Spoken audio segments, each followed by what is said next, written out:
welcome to another episode of The Breakdown. We just had a provincial election. There were some twists, there were some turns, some surprises, and there's a little bit of fallout that we're also going to have to deal with, not only in the short term, but also very much in the long term. To help us make a little bit of sense of all of that stuff, we are very fortunate to be joined again today by former MLA for 14 years, former minister, former deputy premier, Thomas Lukaszuk. Thomas, thanks so much for taking the time to chat with us today.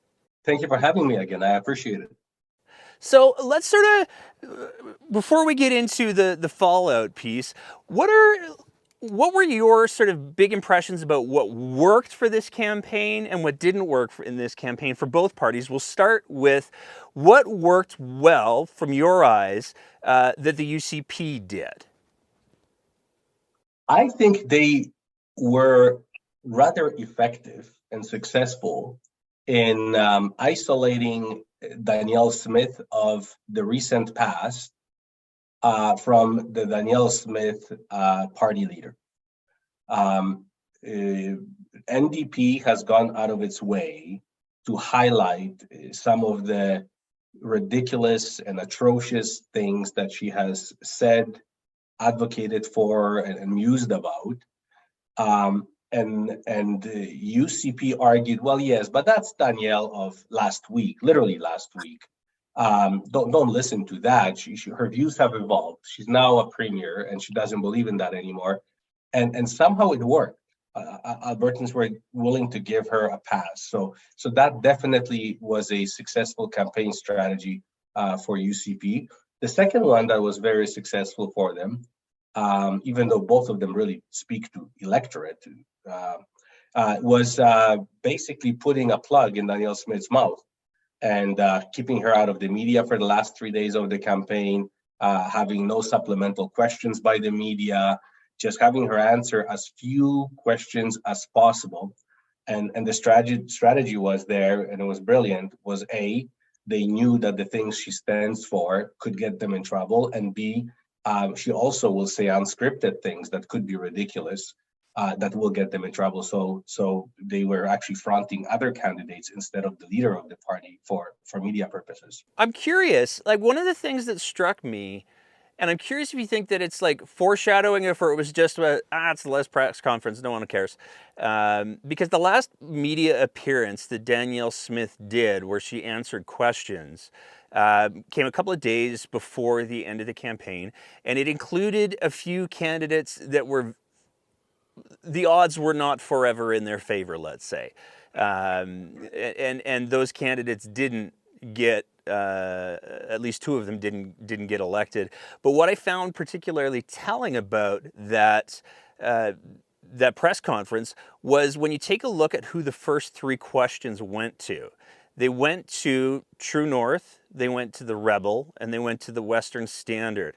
It seems like the UCP did a lot of leaning into, I mean, you can't legally call it their own media, but there is this apparatus that exists on the right-hand side of the spectrum, and it seems like a lot of the really negative campaigning, the UCP were very effective at utilizing those sort of media proxies, none of which I think practice anything close to journalism, for the record.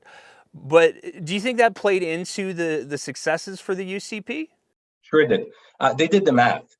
It's crass politics. They did the math, and they said, okay, we're not getting Edmonton, so screw Edmonton. We don't need to communicate to Edmonton anymore. We are not going to get parts of Calgary, the progressive, ethnoculturally diverse parts of Calgary, the middle, lower income parts of Calgary, so screw them. Let's focus on rural Alberta and South Calgary, where there is a solid conservative base. Let's talk to them. How do we talk to them? This is the best way to talk to them.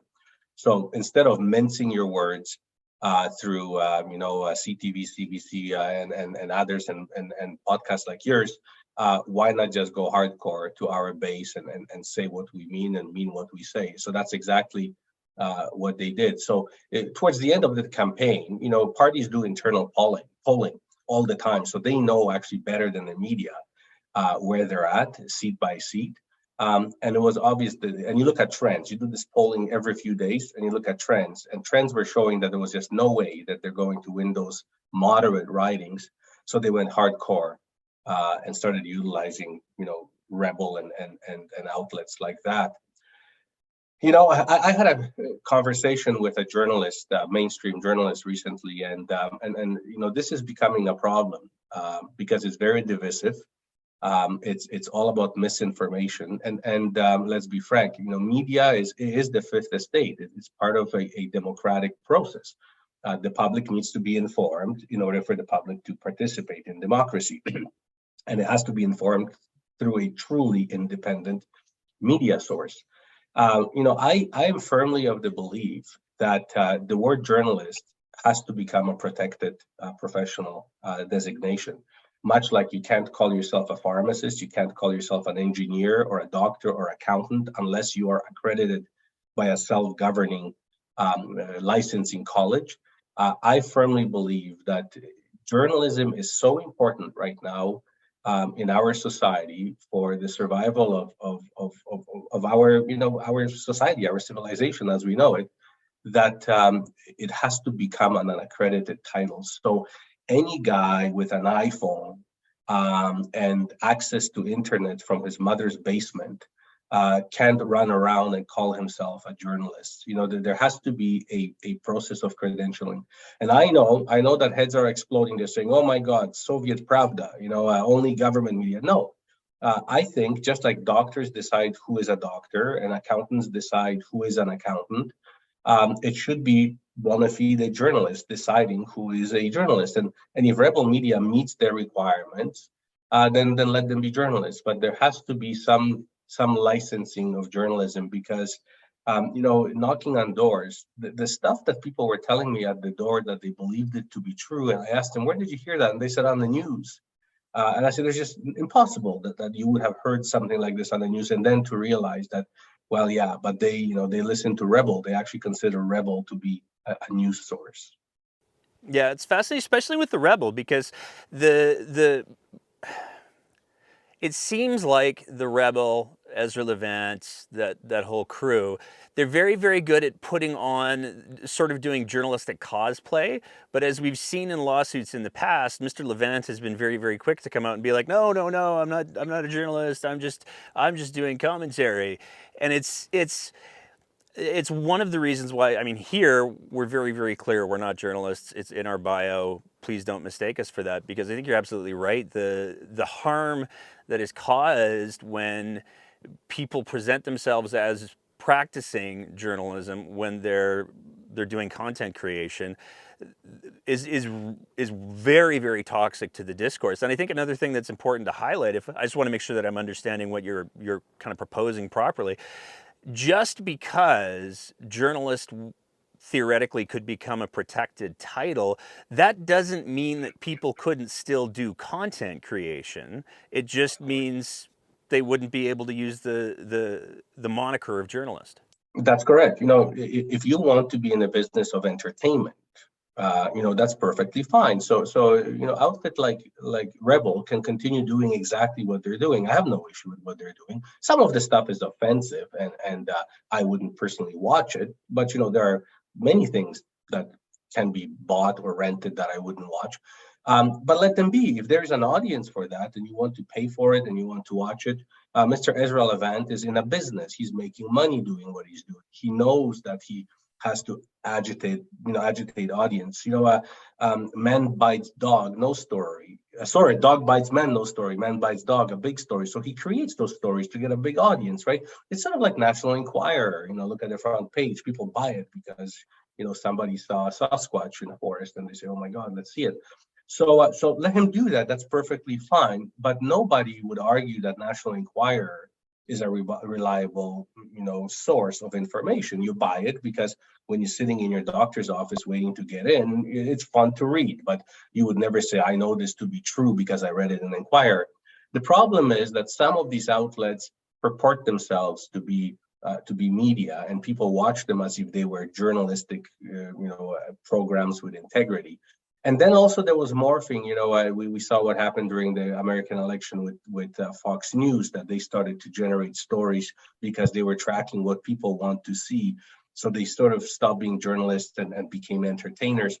All that has to be regulated, because it's frankly not fair to anybody. There are people out there who really want to know the truth, and they think they know the truth, but they simply tapped into an outlet that doesn't tell the truth, but simply entertains and is not explicit about it. Yeah. When you tune into some radio stations on Saturday mornings, they have infomercials, and they always say that the opinions presented by in this show may not necessarily be the opinions of the radio stations. That they tell you it's an infomercial, so you don't buy into it as if it was news. Same thing should be required of those outlets. Do what you do, but preempt it with a statement saying that what you're about to hear may not necessarily be factual. This is content that we have created, may or may not be factual. Well, I think we've seen the damage that it can potentially be done when media outlets are allowed to present themselves as journalists unchecked, because we saw, with the Dominion lawsuit that happened in the States with Fox News, they were deliberately ignoring facts. They were deliberately presenting false information because it served a political interest. And to my eyes, there's nothing preventing outlets like the True North, the Rebel, or the Western Standard. And in fact, we've seen evidence from Take Back Alberta that they're pushing narratives through the relationships, the personal relationships that they have with at least one of those media outlets. So I think it's very difficult for Joe Albertan to be able to take a look at any of those outlets and go, oh, here's all of the complexity on the nuance in the background, and they're calling themselves journalists, so they must be. Yeah. No. They're entertainers. They're also politically involved. You will never find a global CTV or CBC journalist reporter showing up at campaign offices and cheering, a given political party and campaigning for them. They have to be objective. These individuals are entrenched in the parties, and they're basically selling messages that are conducive to the party. But it's, the problem is that this isn't regulated. But the bigger problem is that someone who wants to be a premier or became a premier actually takes advantage of that, right? Because that again is a slow undermining of our democratic process. It's an abuse of a system, and she knows that at worst they're lying purposely. At best they're just sort of misinforming and entertaining. So what serious, self-respecting politician would grant interviews to outlets like that, knowing that now she is part of this, and she also is misleading Albertans by appearing on programs like that? Yeah, I'm going to come back to that in a bit, but before we do, you lent the NDP your support. You campaigned for the NDP during this last election. What did the NDP do well, and what would you like to have seen them do a more effective job of? Yeah, I've never obviously been a witness of an NDP campaign before. I ran against them in all my campaigns. So it was an interesting experience of being sort of on the inside as an outsider. And I wasn't in any decision-making process. I just volunteered myself without even asking, and did my bit. But it was an interesting experience to watch another political party and a different culture and how they do things. What they did well, first of all, they did a really good job highlighting Rachel Notley. She was their biggest asset. She still is their biggest asset. And they linked themselves. They hitched their wagon very well to Rachel Notley. I think that was quite well done. Also, what they did well is they costed out their platform, and they put out their platform. The problem is that in a campaign like this, not many people are paying attention to the platform, but they actually had a well put together platform. If anybody cared to read it. And I read it with a few of my former colleagues, and we all agreed that this was a progressive conservative platform. It was very moderate and very fiscally responsible. Frankly, by far more fiscally responsible than the UCP platform. It was fully costed out. Whereas one has to wonder where UCP was hoping to get the money from to pay for some of the promises that they made. So they did those two things well. Where they did have a difficulty was breaking into that Calgary market. Southern Calgary was a tough nut for them to crack. And when they announced a 3% corporate tax increase, that made that barrier even more difficult to overcome in Southern Calgary. So that timing wasn't exactly optimal for an announcement like that. But overall, I have to tell you, there is something very unique about NDP campaigns. They have amazing volunteers. And these volunteers are true followers and true believers in the message. The only time I have seen this level of public engagement in a campaign where volunteers show up at the office and there is always food at the office because everybody brings some food and they really love the leader was during the good days of Ralph Klein. When I ran in 2001, we in the PC party had that same atmosphere. You know, campaign offices were full of volunteers. There was always food and all that. That's what the NDP campaign was like. It was actually fun to be part of because it reminded me of 2001 campaign with Ralph Klein. So they have a lot to build on. And I think they solidified a good group of volunteers. And I was in several campaign offices. In many of those campaign offices, I would always crack a joke about, me campaigning for a first time, as an NDP. And a lot of people would come up to me and say, I'm also campaigning for a first time as an NDP. So they managed to attract a lot of volunteers into their campaign offices that never before volunteered for NDP. So they did well on that front as well. I want to talk about the Rachel Notley leadership piece, because this has been something that has been hotly debated since the election night. There's no shortage of people who are saying, you know what, Rachel Notley made some incredible gains. They were able to pick up 14 seats. They were able to take out some of the UCP heavy hitters, even though it's by like a hair's margin. But as of today, which is, he double checks the date, June 3rd, Mr. Shandro, he's no longer in government. He's no longer an MLA. Same thing with Whitney Issik. These are some big names. So there's a lot of people who are choosing to focus on those victories. But at the same time, there's also a chorus of voices that are saying, "Hey, you know what? Maybe it's time." What do you make of that? Well, I think both parties have reasons not to be happy. And if any party, and actually both parties have some reasons to celebrate. So let's start with UCP. They have to celebrate because they won the government. And in our system, in the Westminster parliamentary system, is winner takes all. You win or you lose. There's nothing in between, right? So they won, so they take it all. They get government. And they get disproportionately rewarded with the number of seats for compared to the popular vote. But that's how it works. No complaining here. So they can celebrate that.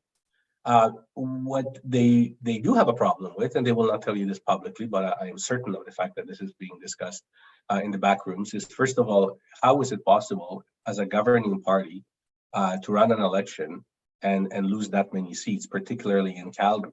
Calgary is a safe area. They lost seats that have been perennially conservative seats. So it's not that they lost number of seats in Calgary, but which seats they lost is really problematic to them. The second thing is they lost cabinet ministers, and some of them pretty high profile. Some high profile for bad reasons, but nonetheless, Shandro was a very high profile candidate. So they lost that. So they have to worry about that. They also have a leadership problem because I already hear rumblings that if Kenny stayed and he ran this campaign, they wouldn't have lost Calgary. They would have done much better in this election. And they had to hide their leader, and they had to tell people at the door, don't worry, the moment we win, we will get rid of her. So there's a promise that, will they deliver on this promise? So, they were running campaigns against their own leader. And then there was Brian Jean, who unabashedly throughout this entire campaign was running his own leadership race, endorsing candidates as if they were his own, acting like a de facto leader of the party. So how long is Danielle Smith going to stay as the leader? when they already at the doors told everybody that they are getting rid of her. So there are major issues within the UCP party, and as a sort of overarching takeaway is that they don't resonate with most of Albertans. A lot of Albertans stayed home. They didn't vote one way or the other, but they simply stayed home. Conservative Albertans. So those are discussions within the UCP. NDP, well, obviously they cannot be happy about losing this election. If there was an election to be won, this was this one, and they didn't capitalize on it. So that's something that they have to reflect on and ask themselves why. If you can't win against Danielle Smith, whom in the world can you win against? She probably is the easiest target to win against. So that is a big question. Where they can celebrate is they took on perennially conservative seats in Calgary. And, as I said earlier, if you win a seat by 7 votes or lose by 7 votes, the fact that they even came that close, Chandra should have won his seat by 4,000 votes. So the fact that they only won it by 7 is a miracle in itself already. They should have lost, NDP should have lost that seat. So they took on a good chunk of Calgary, and they need to celebrate that, and I'm sure they are. And they don't have a leadership problem. As I said earlier, in campaign offices and door knocking, and particularly at their rally at the end on election day, the level of support that Rachel has within the party, even from the candidates that lost this election, and that's a tough night for, when you lose an election, they are 100% behind Rachel. So it's Rachel's decision if she wants to stay or not. But if she chooses to stay, there will be zero pushback within the party for her, wanting to stay on. Do you think that there was some challenge that existed for the NDP? I mean, two of the big, you've already highlighted that 3% corporate tax increase, which the UCP very quickly spun into a 38% increase. But the other big criticisms that have been levied against the NDP coming out of the election were that the UCP basically got started campaigning with their leadership race and just never stopped. And the NDP, back in February and March, there were columns that were being written where people were saying the NDP had this huge lead and they're not doing anything. Where are they? As well as the one of the challenges that it seemed like happened was, if you took a look at the signage, at least here in Calgary, that the NDP had up, almost all of it wasn't just like the generic branding, was attacking Danielle Smith. And to be clear, there's plenty to attack Danielle Smith for. But do you think they had a problem communicating? Their platform, their policies were good. And I would argue many of them were very good, but they seemed to not be able to communicate that because they were communicating so much, oh my God, Danielle Smith's the worst. Am I reading that wrong, or do you think people are reading that wrong, or do you think that was part of the problem? Well, I think that's right. I think that's right. First of all, they lost momentum after the leadership race. NDP took a break. They brought in their campaign manager late into the game, so they didn't have a continuous campaign like UCP did, for sure. They went very negative on Danielle, and like you said, hard not to, when the material presents itself daily. But they were not effective in getting their platform out. And like both of us said, their platform was actually pretty damn good. Well written, well put together, well costed out. But it was overshadowed by sort of character assassinations, flying back and forth. So this campaign was Rachel versus Danielle, not political platforms being juxtaposed. If this was on platforms and on sort of plans moving forward, NDP would win this election handily. But that message never really got across. So that's really unfortunate. But again, a lot of the things, I'm actually upset with Albertans, with Alberta voters, for not because they voted the way they voted, but because they simply don't care to read. They don't care to find out who their candidate is. Albertans vote in a very tribal way, and I'm partly to blame for that, because after 44 years of one government, conservatism became a cultural identity in this province. It's no longer a political affiliation like it is in most places in the world, where you support a party because they stand for something that you believe in. The moment they stop, you stop supporting them. Over here, it's almost like a like your religious or cultural affiliation. People say, I am a conservative, as if they were baptized to be a conservative, and they refuse to consider any other alternative. And if you tell them, look, but these are not conservatives anymore, even some of us progressive conservatives can't support them anymore, they struggle. People struggled at the door. They had no idea what to do. They said, well, yeah, but I'm a conservative, I have to vote. And I had some heart-to-heart conversations with some of my former colleagues, where I could show to them what Danielle Smith said and does and wants to do, that actually was striking very close to their heart, because it was touching some of their personal issues. And I said, how can you possibly vote for a person who speaks like this about your child? And they would say, Thomas, I know. There is that was unfortunate. I'm sorry. Microphone, mic drop. There was one MLA whose child, a PC MLA of way back then, whose child is transgender. And I thought, well, there is an MLA who will have a hard time supporting UCP. No, supported UCP. There are a number of MLAs who are very much engaged in the Ukraine initiative.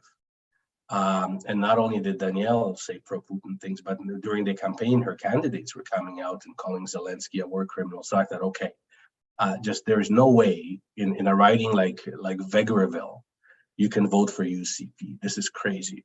They voted UCP. What is showing is this, that nothing really matters other than sort of tribal affiliation. They don't read the platform. They don't find out who their candidate is. This lady in Ponoka, Johnson, I believe is her name, who compared transgender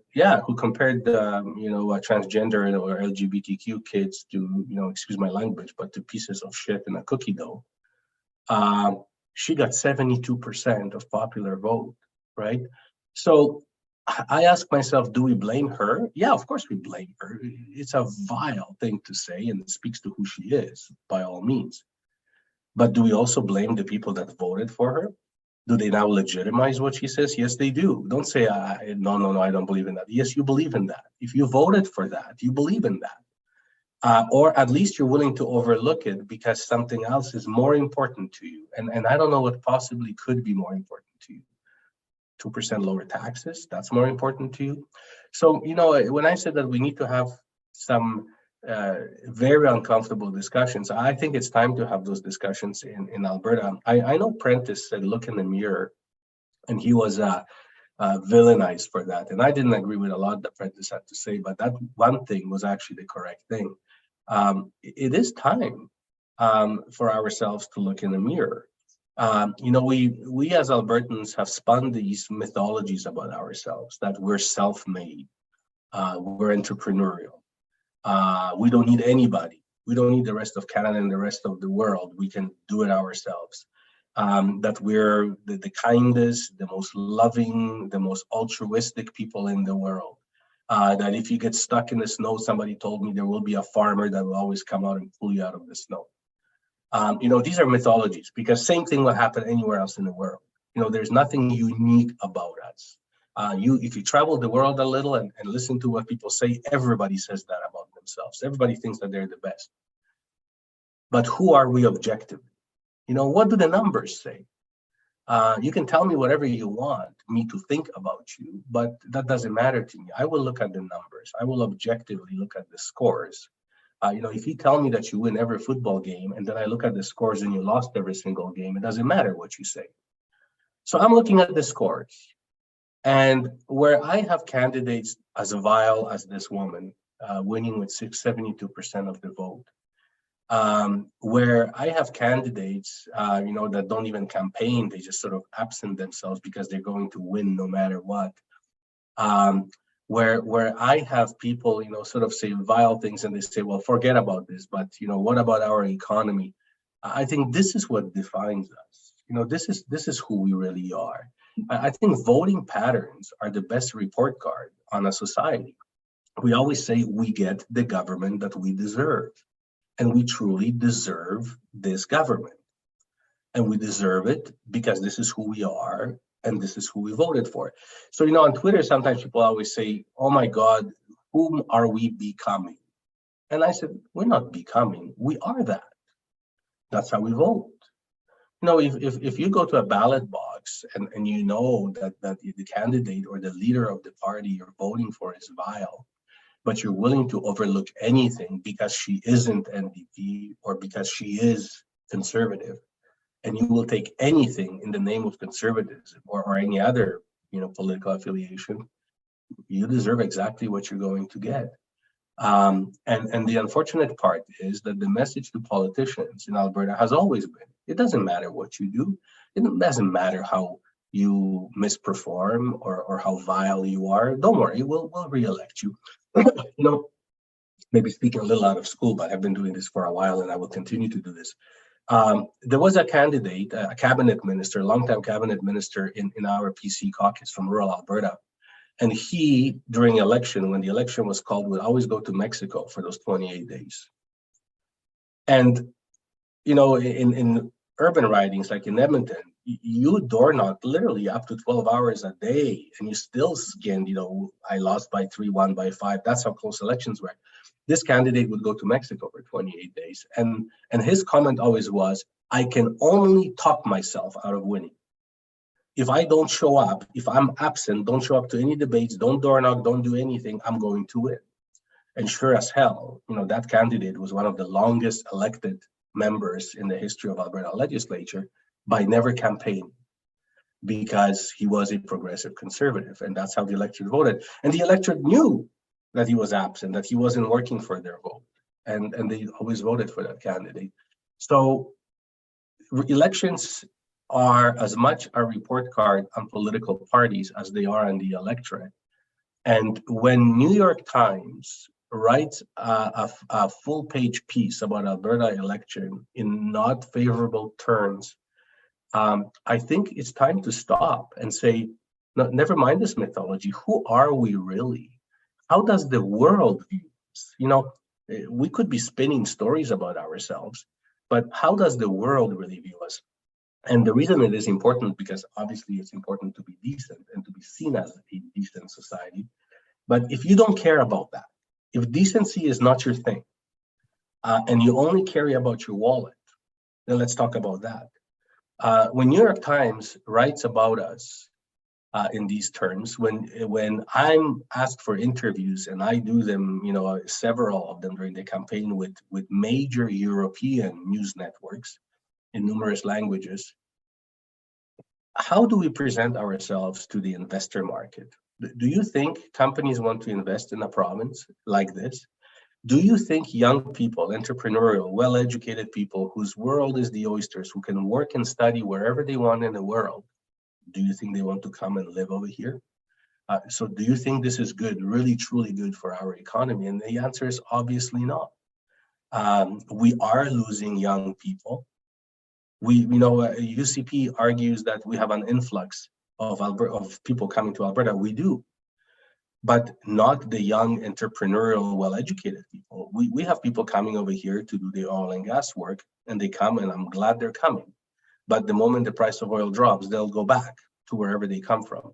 But the young and entrepreneurial are not coming to Alberta, and our young and entrepreneurial that we graduate from our fabulous post-secondary institutions are leaving. And that is not good for our economic future either. So whether you think with your heart or with your wallet, it doesn't matter. What is happening and who we have become, not whom we're becoming, whom we have become, is not good for either. Do you think that there's a shift in that? And I mean, the reason why I ask that is I don't think that there's any question, especially when we're talking about constituencies like Lacombe Ponoka, who did choose to elect a candidate who has, and I mean, like, to be clear, the comment about the feces and the cookies, that abhorrent, also not the only alarming thing that candidate had said during the campaign. So it's not like it was a one-off. She's got a bit of a brand on this. So there are for sure certain areas where it seems to be very clear that we got a problem here. But the sort of the two things that I keep going back to are the difference between the popular vote wasn't huge. And so there's a good chunk of Albertans who are saying, oh no, we're not okay with that. It's just they're concentrated in very specific areas. And the other sort of thing that I keep going back to is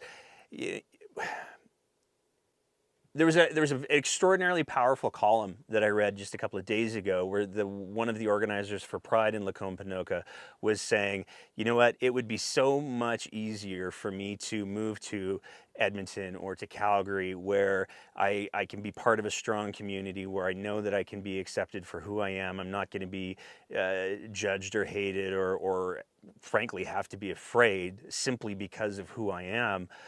But if I leave, if everybody who has the ability to leave does leave these communities, then it's just the bigots and the kids who can't speak for themselves. How do we balance that? Well, it's a tough choice, and I agree. Some of us just never give up, and we get beaten up, and we continue doing what we're doing, and I think that's the right thing to do. But frankly, we're not martyrs, and people have a right to live a fulfilling, happy life. And if you get to a point where you say, I'm tired of fighting this battle, there are places on this planet where I can enjoy myself much more, they will make that choice. And many are making that choice. And I don't blame them for it. That doesn't mean they're quitters. They did the best they could, and they sort of gave up. And that's fine. That's not losing. That's just simply accepting the fact that this part of Alberta's geography is not ready for progress. The problem is that I don't know if you noticed that on your social media accounts, but I thought I blocked a lot of people during this campaign. I must have blocked, I kid you not, about 1,000 people since the election, because some of the most vile now feel legitimized and empowered. They feel like they're the majority. They have their own premier right now. It's okay to say those things. Their excuse me, their abhorrent language carried the day. So they're unabashedly are attacking now, and I worry what will happen to our LGBTQ community and other minorities now that this sort of bigotry is somehow legitimized. So that's something we need to be focused on. But the next thing that needs to happen, and should have happened a long time ago, and frankly should have happened during our PC government, but there always was a pushback. But let's talk about that, is electoral boundary review. And it will happen actually after this election automatically. In Alberta, it happens after every second election, no matter who wins or loses. And the problem is that in rural Alberta, when you look at the number of eligible voters, they have by far more seats than urban Alberta. So I'll give you an example. I just looked it up. A riding, I believe it is Peace River, has about 14,000 eligible voters. Whereas an average riding in Edmonton and Calgary has an average of 30 to 35,000 eligible voters. So Peace River, actually, each vote counts double. Peace River, 14,000 people get to send an MLA. In Edmonton and Calgary, it takes 35,000 people to send an MLA to legislature. So it was historically argued that those ridings are so large geographically, to capture 35,000 people in Peace River, it would be half of Northern Alberta. And MLAs, conservative MLAs, obviously, would argue that, oh my God, I would spend half a day in a car, seeing my constituents in some remote areas. And you know what? Maybe then it was semi-valid argument, even though federal MPs have ridings the size of a European country, and they seem to be okay with that. But now, especially with Zoom and with teleconferences and video conferences and video town hall meetings, which are now prolific, nobody meets in person anymore. Excuse me, this argument doesn't fly anymore. So we need a redraw of boundaries that is fair to everybody, which means every vote counts the same. Every riding plus minus 10% has the same number of electors. So everybody's vote is equal in weight. And what that would mean automatically is that we would probably lose around seven to eight rural ridings that would be added onto municipalities. The second thing that has been done, and this was politically gerrymandered. The other thing that is continuously politically gerrymandered is the division of small towns into two halves. So you will have a city like St. Albert, which could be one riding. They divide it purposely in half and add a large rural component to it, which then obviously changes the voting profile of that population. And there's no reason for that. So, I live in St. Albert. St. Albert is actually big enough to be one in itself a riding, but they added Morinville and a whole bunch of rural Alberta to it, which really doesn't have much in common with St. Albert. It was politically gerrymandered, and you see that in Medicine Hat, you see that in Spruce Grove, Sherwood Park, Leduc, and many other areas. Normally, what boundary reviews should do is have the borders divided by communities that have common interests. So not only should they have the same number of electors, but they should be sort of monolithic in their interests. So the MLA that represents that community represents one cohesive unit and not several others. So that will happen. Now the review in itself is always subjective. Usually a retired judge chairs it and some experts sit on the panel. The problem is that the recommendations come before a MLA committee, and that MLA committee always has the majority of government MLAs. And government MLAs like the system that got them elected in the first place. So they override some of the recommendations and keep status quo. So I can tell you, I've been a witness to MLAs bargaining, saying, "Oh, I want this town, but I don't want that town. Cut out this farm," and actually with a pencil, arguing what they should and shouldn't have in their own writing because they know who votes what way for the next election, and that needs to be reformed. If votes were counted equally, weighed equally, not counted, weighed equally, NDP would have won this election because Edmonton would have had additional maybe 4 or 5 ridings. Calgary would have had additional 4 or 5 ridings. That would have definitely made a difference. So this is not sour grapes. Somebody would say sour grapes. No, that is something that should have happened long ago and definitely should happen now. And then elections will reflect truly the balance of population, so that you won't have the people of Ponoka, sending an MLA, and then a larger number of electors in Edmonton has to, get more people voting just to send another MLA. Do you think that the electoral boundaries, you're the first person that I've heard raise, and it could just be that I live in a bubble, but you're the first person that I've heard raise the fact that the internet and the platforms like Zoom have made politicians more accessible. And as you were speaking there, I couldn't help but think to myself of MLAs like Shane Getson, who regularly engage through platforms like Facebook. They regularly hold these town halls. They regularly go on different media outlets, I'll say cautiously. So there, and I think that one of the things that does sort of make that an interesting argument is we demonstrated for, 2.5 years, that you could do the business without being there in person during all of COVID. So that's a very interesting. I'm curious. My understanding is that currently through legislation, and of course legislation can be changed on a whim by the majority government, but through legislation right now, the seats are capped at a fixed number of 87. Do you think that should be removed, and that there should be an argument for 97, 107? No, because that's not the problem. The problem isn't a number of seats. You're just going to make that problem bigger if the proportion of distribution of seats between rural and urban Alberta is the same. So all you're adding is extra 10 seats to urban and rural, and you haven't solved anything. All you now have is more politicians, which costs more.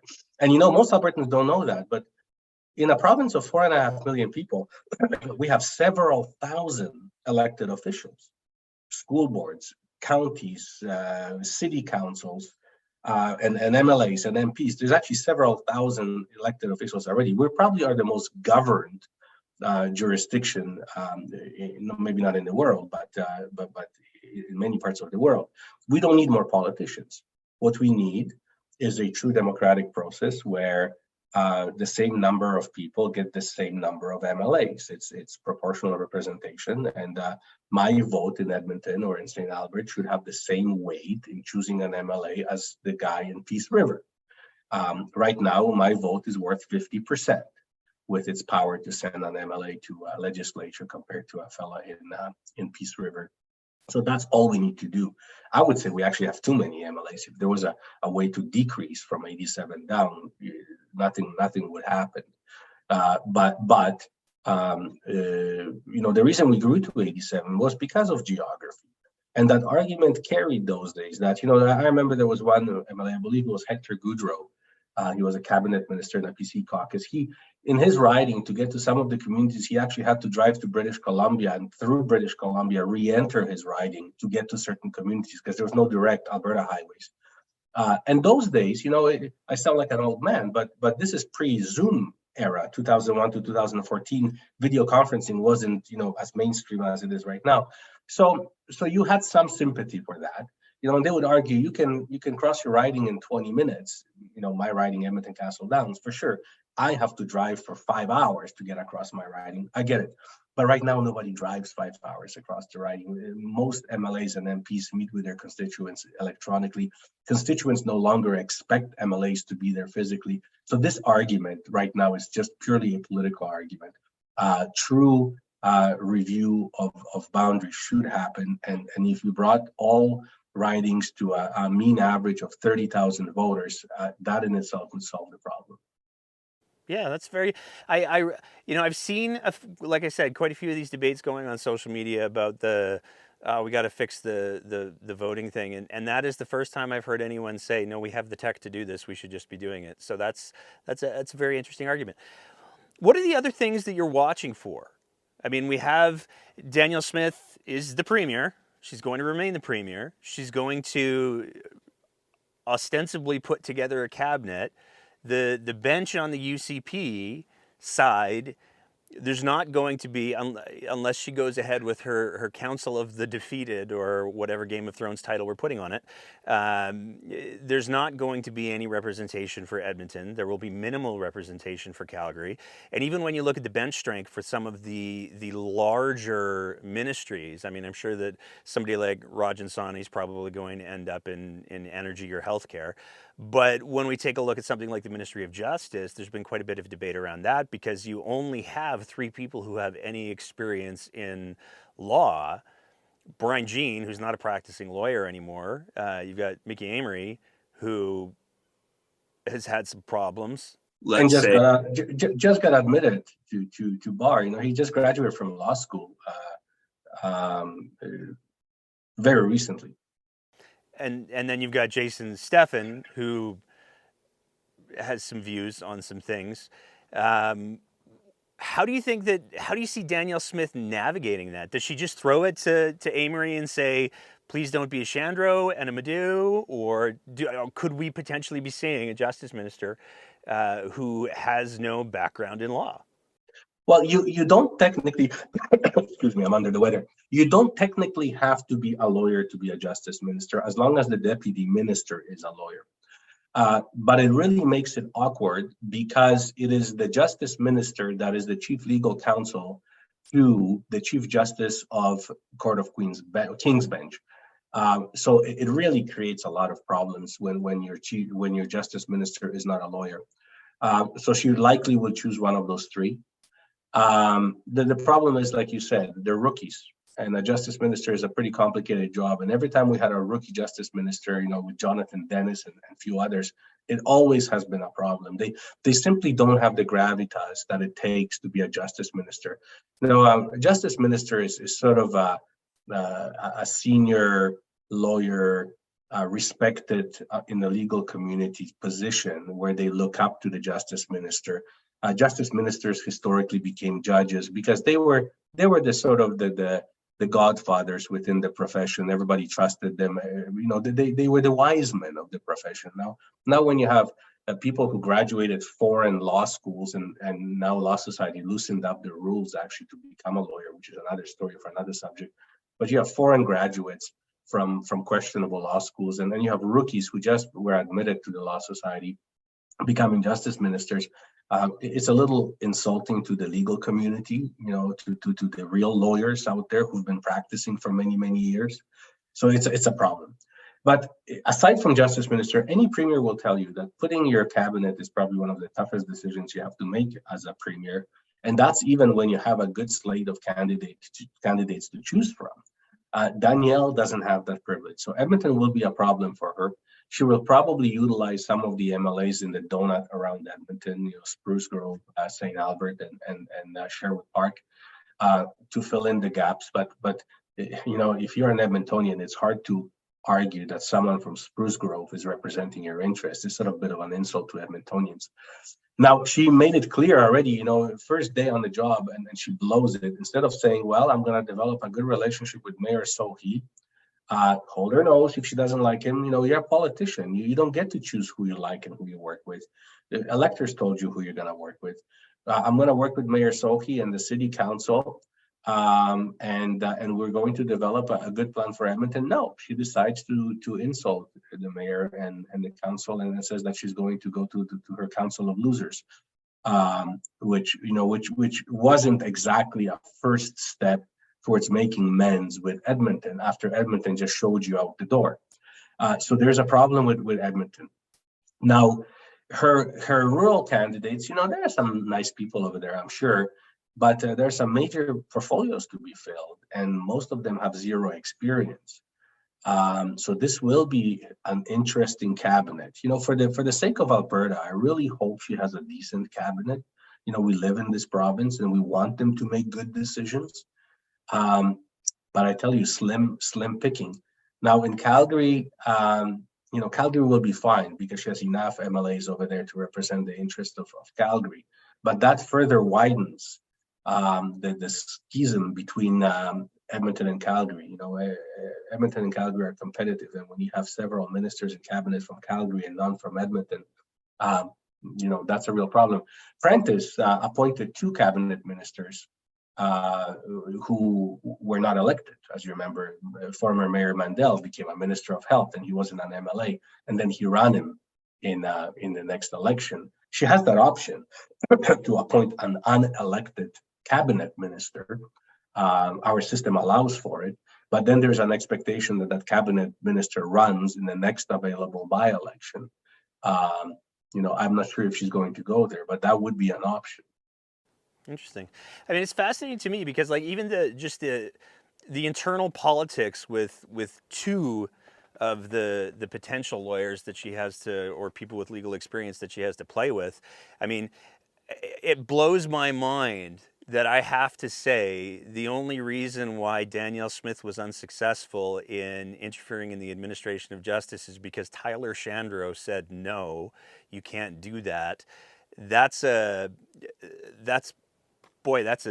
whole thing in and of itself. But when we take a look at Brian Jean, as you pointed out earlier, he's running his own leadership campaign and has been for quite some time. So for Danielle Smith to elevate him to a position of justice minister, that's a little bit risky. Mickey, Brian Jean has been sending private messages. I have one of them. About her departure as a leader and next leadership race. So he's not even bashful about that. But there is that saying in politics that keep your friends close and enemies closer. Having Jean in cabinet and keeping a close eye on him and keeping him as busy as possible so he doesn't have the time to run around the province and run a leadership race could be one political strategy. I don't know if I would put him into justice necessarily. It's a pivotal position and he can cause her a lot of trouble. And I think he wants to see her get into a lot of trouble. So that may not be a wise move. I guess Mickey would be the other choice. I know Mickey's father really well. He and I, Moa Mary, sat side by side. Our offices were next door to each other for a number of years. A very fine gentleman. I can't say much about Mickey. Don't know him well personally. The only problem with Mickey is he simply doesn't have the gravitas. He doesn't have the legal experience to be a justice minister, and it would be unfair to Mickey. He will have to confront judges and senior counsel, and be able to carry a conversation with them. And it's just it's just not fair to put somebody this junior into such a senior cabinet position. Do you think there's also a concern with Amory? I mean, one of the big scandals that erupted before the election was actually kicked off was Danielle Smith announced her ministry or her council for inclusion and multiculturalism, and immediately after that, one of her appointees had to step down because of a history of making anti-Semitic and Holocaust denialism posts on social media. That individual was shown in a picture with Mickey Amory on election night. So is there a question of judgment, or is it just like, oh, you can still be friends with people? Well, you shouldn't. You don't have that privilege as an elected official to just be friends with people. Unfortunately, if it isn't your personal value not to be friends with racists, then definitely as an elected official, you don't have that privilege of continuing such friendships, right? So it was just poor judgment on behalf of Mickey. I would like to think that he's not racist, but it was definitely a poor judgment on his behalf. Also from his campaign came a doctored up, photoshopped tweet that as if Rachel Notley made that tweet, and she didn't. And I tell you, that tweet was circulated in the Muslim community. It basically purported to say that she said that the moment she becomes a premier, she will shut down all Islamic schools. Or defund them or something like that. Well, she never put out this tweet. It wasn't her tweet. They just photoshopped one and made it look like hers. That was also from Mickey's campaign. Mickey will have to explain that. But like I said earlier, it doesn't bode well for being a justice minister for sure. A justice minister, Dave Hancocks of this world are good justice minister. Ron Stevens was a good justice minister. Those are fellas that become judges later. Those are fellas to whom lawyers turn and seek their counsel. Those were good justice ministers. When you have 20, 30-year-olds that just became lawyers, that just doesn't bode well for the government and for the province and for the justice system. You talked about the polarizing. It was very clearly a political tactic, especially towards the end of the election, to try to use people of Islamic faith as a bit of a wedge issue, because we saw that fake tweet that was circulating and being circulated through Muslim communities. We also saw Danielle Smith come out with a fascinating series of announcements where she talked about the importance and her commitment to ensuring private schools still receiving public funding, charter schools still receiving public funding, religious schools still receiving charter funding. And then she took what seemed like was a bit of a shot at you, sir. What did you make of that announcement? Like, I would have loved to have been in the room to see your expression when Danielle Smith was like, you know what we need in Alberta that we don't have? Halal financing. I chuckled. It was the best thing that ever happened to me, actually. I think it was obviously, I've been getting under her skin because she went there. And I chuckled because it was just a non-announcement. We have halal financing. We're the only province that has. My company is going national this year. We worked hard and we've been very successful. So there is halal financing through Canadian Halal Financial Corporation, and Muslims know that, and they come in droves. For her to make that announcement was a little silly. Without a doubt, but what it did is it drove traffic to our website like you wouldn't believe it. And we started getting a lot of applications from clients that haven't heard about us. So I have to thank Madam Premier Smith for promoting our business, because it actually turned out to be a good thing. It all speaks to a bigger picture. Again, no wonder we have eruptions of racism and xenophobia and all that ugly stuff, when it is okay for politicians to play politics of identity during an election. And it started. Harper actually ran a campaign on hijabs. Then he wanted to institute a 1-800 snitch line for culturally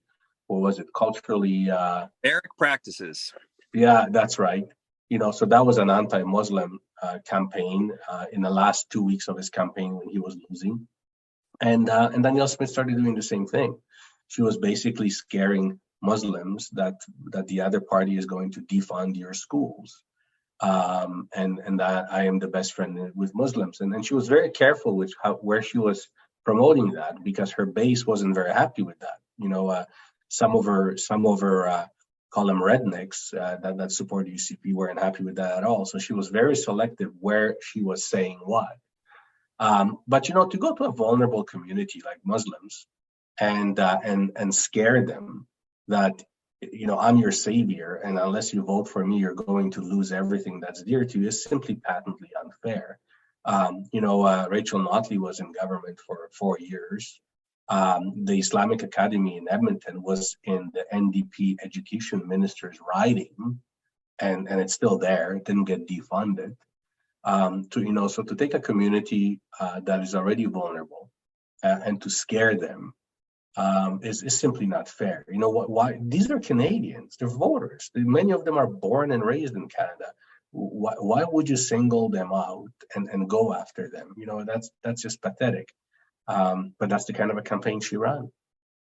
What are your thoughts? Like, one of the themes that we've kind of talked about today has been this, I'll use the same term that I used on our last episode, this encroaching bigotry, this encroaching hatred, where, as you pointed out there, Danielle Smith decided to use the fears of some members of the Muslim community to try to drive herself votes, and at the same time inflamed the hatred of some of her base.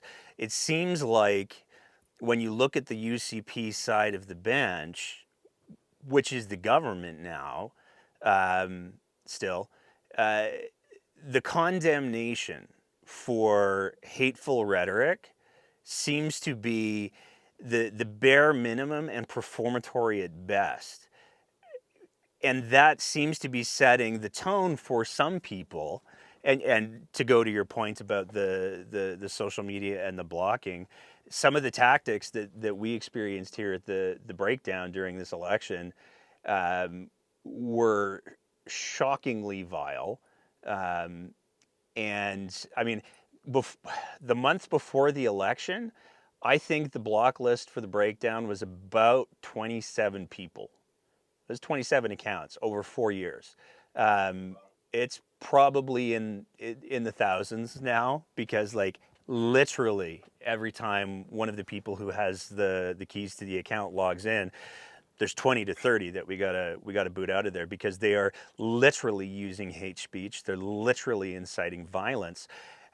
How do we, when we have a government that refuses to condemn that with any sort of passion, with any sort of conviction, how do we navigate that going forward, do you think?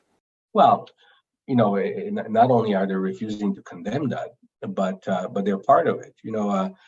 I have blocked now several thousands of accounts, and I always take a peek at them, who they are, and many of them are oddly created at the same time. These are paid for UCP accounts, without a doubt, bots.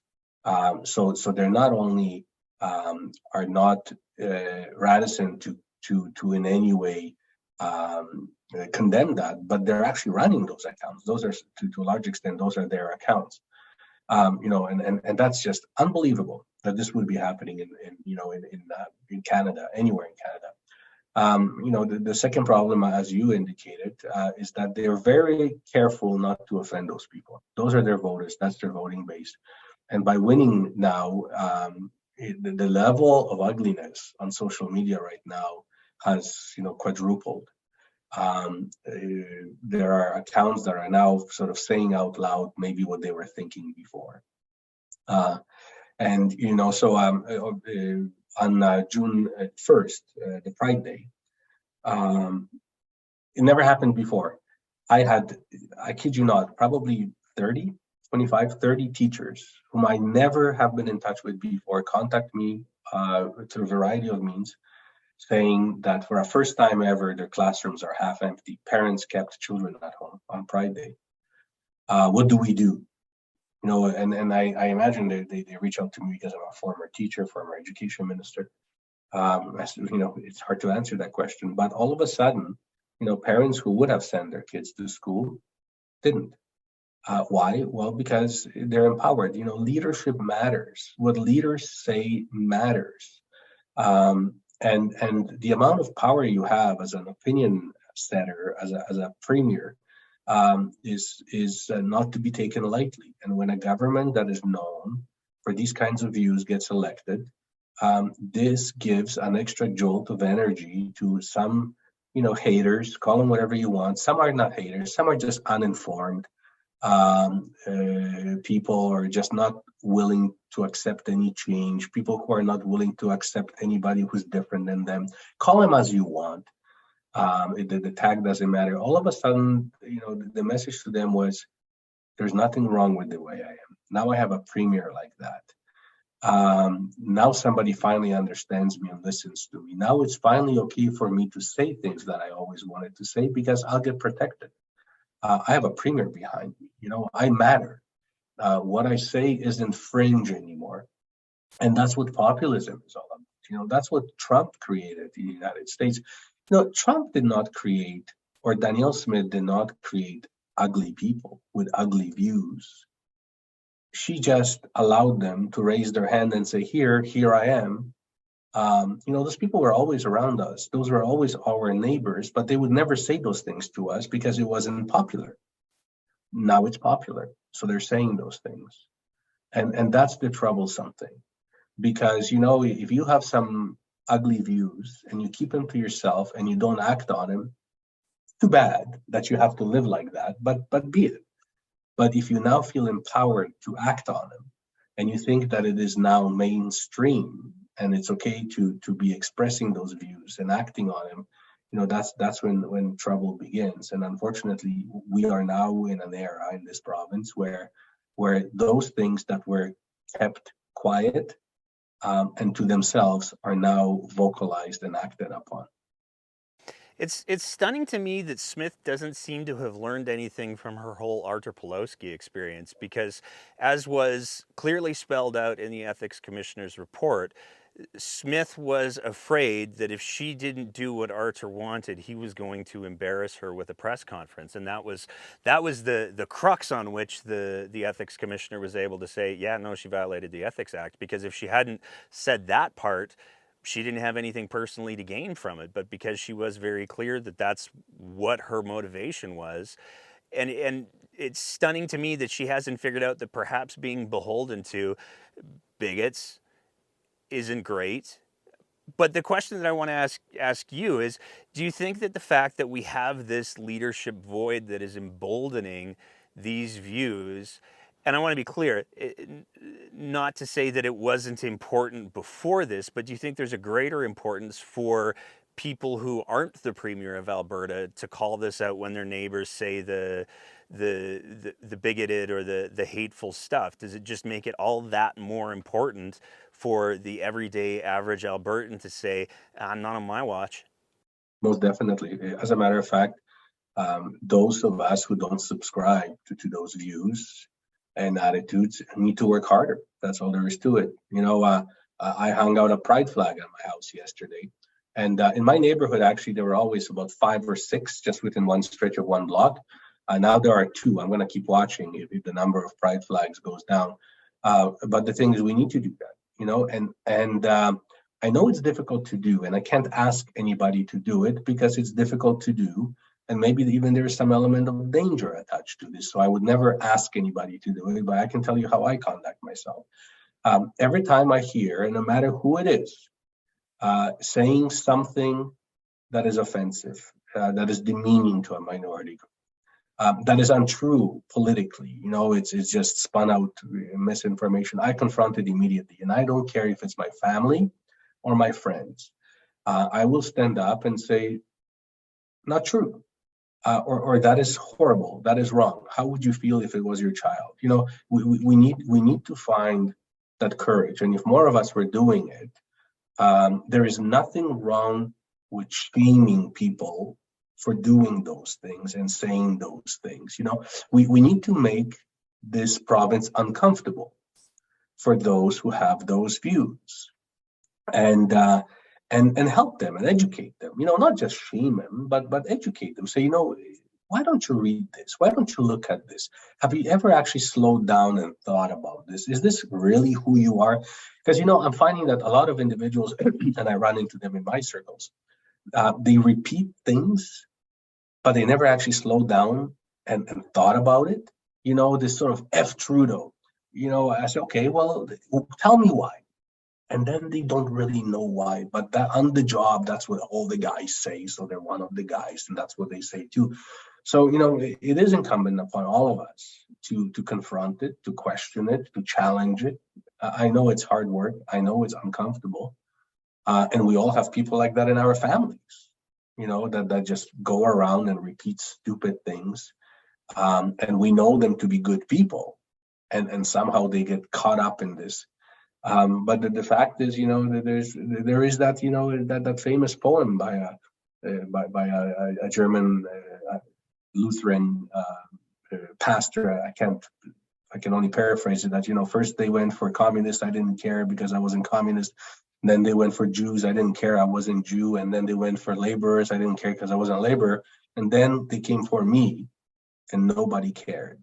Right. So you don't only care when negative forces go after you, you care when they go after others and hope that others will care when they go after you. And I think we have a fiduciary duty as citizens in a country to, when we see any group being marginalized in any way or taken advantage of for political gains, or where just misinformation is being spread to skew democracy, it's our obligation. It's not a nice thing to do. It's our obligation to say, not on my watch, like you said. Yeah, to me, it always comes to one of the big things that it comes down to is, as much as when somebody says something that's hateful or bigoted or any of the very bad things, as much as it might feel uncomfortable for me in that moment to say, hey, don't be a dick for reasons, I have that choice. I have that choice to be uncomfortable. And when they drop these comments in front of people who are part of the groups that they're targeting, those people don't get that choice to be uncomfortable. And I think that it's critically important that more and more Albertans who do have that choice to say, you know what, I don't have to. This isn't hurting me personally. But I'm going to put some skin in the game here because it's just the right thing to do, and because I recognize that there are people who don't get that choice. I agree, but it's really about decency, and and if we want to spin this rhetoric, how nice and great and wonderful we are as Albertans, let's start acting like this. You don't like Trudeau, that's fine. Don't vote for Trudeau. I don't ask you to like Trudeau. That's your democratic right. Read your platform. If you hate the Liberals, hate the Liberals. But do you have to have a sticker on your truck, with swear words? Do you need to promote? Not that you don't like Trudeau, but that you're an idiot. You really are an idiot when you have a sticker like that on your truck. Other kids are looking at this. When I look at a person driving a truck like that, I know the person is an idiot. That's all it really says. It says nothing about Trudeau. As a matter of fact, it's a point for Trudeau, because if idiots don't like Trudeau, that's a good thing, right? So, so it's about common decency. And when I see at school, parents picking up their kids at an elementary school and they have these stickers on their trucks, I'm thinking, really, is this who you really are? Are you proud of yourself? Do you think it makes you great? Do you think it makes you brave because you have some idiotic sticker on your truck? I wish we sort of sat back and thought about it. What does it really say about us individually and about Albertans? And when you go on Twitter and you set up a fake account with a fake name and you spew all this garbage, I don't care who you are, I'll block you anyway. But who are you? How undervalued are you really that you have to do that? What do you think you contribute? The problem is that those people always were there, and now they feel emboldened to do that. And I made a comment that if my staff at the office were to be pulling up with a vehicle with offensive stickers in front of our office, I would give them two choices. Either you park the truck off the company property or you're not coming to work. It would be that simple. And I don't care whether it's F. Trudeau or F. Notley. You're not parking a truck like that on my premise. That's all there is to it, for the respect of my business and my clients. There's a role also for employers to play. Places of employment are supposed to be respectful to everybody. We need to start looking at, what kind of rhetoric takes place on job places, what kind of trucks are parking at our properties. There are Muslim people working in the oil and gas industry as well, and they're big oil and gas people. Most Muslim people have been born in Canada. It is actually the fastest growing community in Canada by birth, not by immigration. They don't need to listen to this garbage on the job. So it's a challenge to all of us as individuals, as employers, as educators. We can put an end to it, because obviously our premier won't. To me, it always comes down to, like, when I see those stickers, the thing that is always most striking to me is there's two fundamental flaws with them. They're not attacking the ideas, they're not attacking the policies, they're not attacking the positions, they're attacking the person. Like, if you have an F. Trudeau sticker on your truck, you're not answering the fundamental question, why? But the other thing that drives me nuts about them is they're fundamentally not clever. I'll be the first to admit that I've got a I Love Alberta Bigfoot sticker on the back of my truck, but it's clever a little bit. It's a little bit funny, and I know the guy who made them, and so that's a little. But it's also not attacking a person. It's not denigrating a person. It's saying it's satire, and it's saying this is stupid.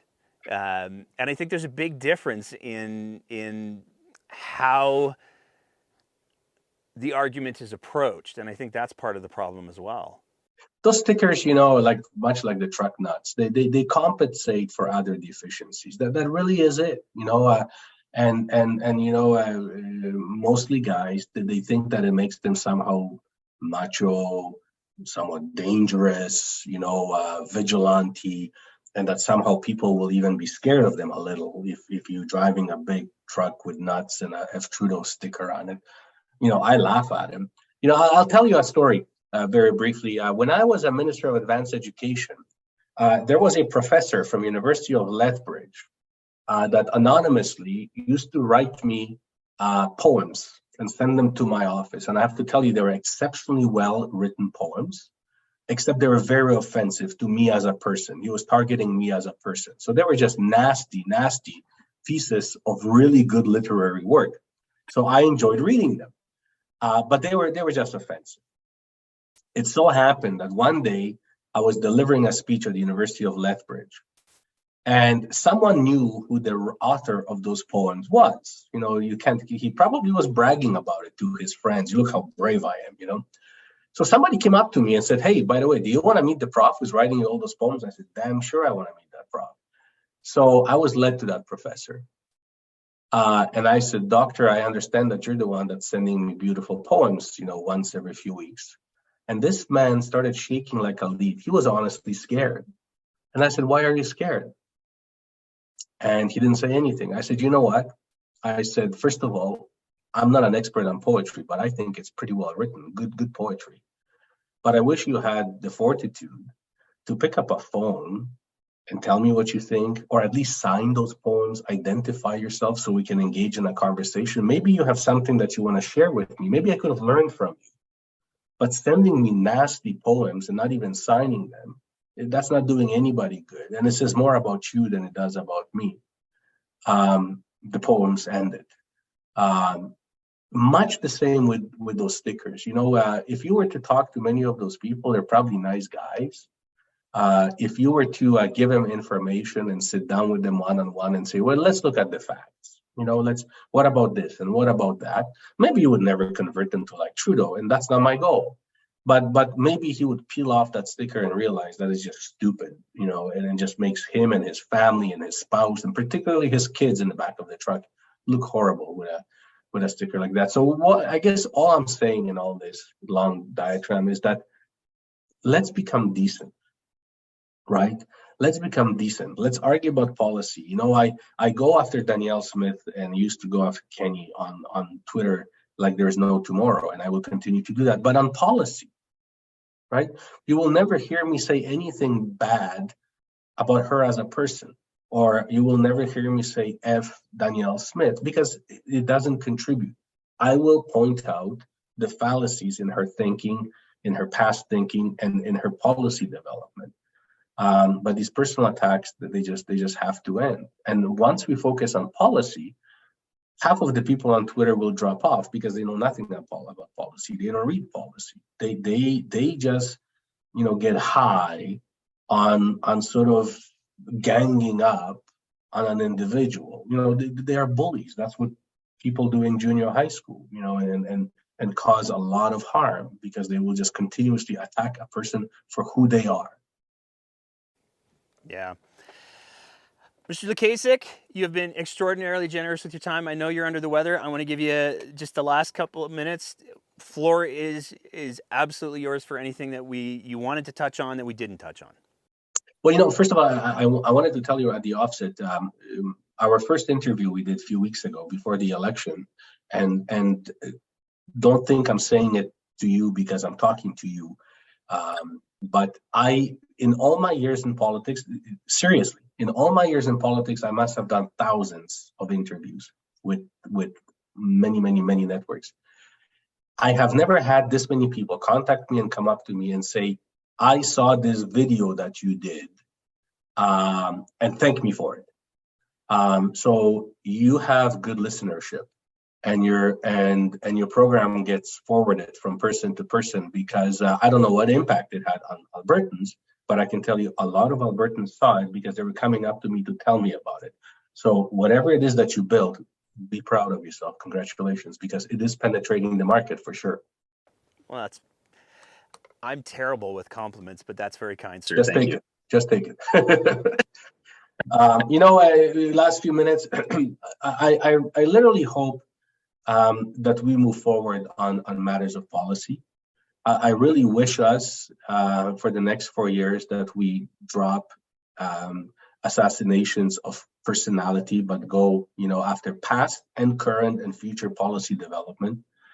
I believe that if we have an electoral reform that is properly conducted, there is an opportunity in the next election to correct some of the errors. I think NDP has a lot of potential for growth. I do think that NDP has a branding issue that they need to address.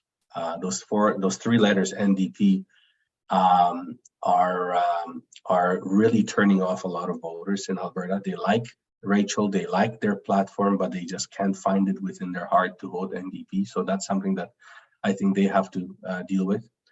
I think we may be a two-party state for a number of years to come. Alberta Party has collapsed.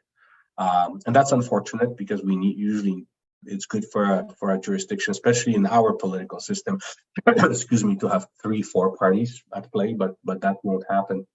So politics will be interesting in this province, but most importantly, we actually need stability at this point in time. We live in a very unstable world. We have never been, probably since the Cold War, we have never been in a more unstable environment politically as we are right now. And this is time for leadership. This is time for people to step up and deal and lead with courage and character. And I'm expecting that from Danielle Smith. her first day wasn't good, relevant to Edmonton. It didn't show statesmanship at all. But I'm willing to give her a chance, for sure. I will be hard on her. I will be not giving her any easy points in my commentary. But anybody can redeem themselves. But let's watch. There we go. Thank you so much, sir. I really appreciate you taking the time to have this conversation and sharing some very important insights. Thank you so much. Pleasure. And that's it for another episode of The Breakdown. As always, if you appreciate the kind of content that we're trying to produce here, we would love nothing more than if you thought about signing up to be one of our Patreon sponsors at www.patreon.com/thebreakdownab, where for just the price of a fancy cup of coffee a month, you can help us continue to produce this kind of content.